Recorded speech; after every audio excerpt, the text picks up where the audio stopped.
Criticise गर्छ, नराम्रो मात्रै भन्ने सोच्नुहुन्छ। तर तपाईँ आफै एक एनालाइज गर्नुहोस्। इकोनोमिक ग्रोथ, आर्थिक विकासको लागि, इन्डस्ट्रियल ग्रोथको लागि इन्स्योर गर्नुपर्छ। तर सिक्किमबाट इन्डस्ट्रिजहरू भएको, यहाँको जुन चाहिँ इन्डस्ट्रिजहरू छ, फ्याक्ट्रिजहरू छ, त्यो बन्द गरेर सिक्किम छोडेर भाग्दैछ। किनभने एक्सटर्सन छ।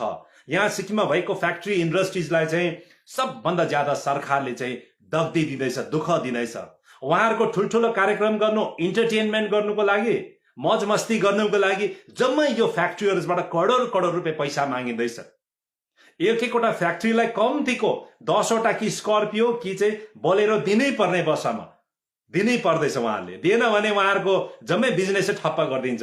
त्यस कारणले गर्दाखेरि चाहिँ आज इन्डस्ट्री चाहिँ बितेको 6 वर्षमा यो वर्तमान सरकारले एउटा इन्डस्ट्री ल्याउन सकेन। तर सिक्किममा करिबन अहिलेसम्म 10वटा इन्डस्ट्री सिक्किमबाट बन्द भइसकेको छ।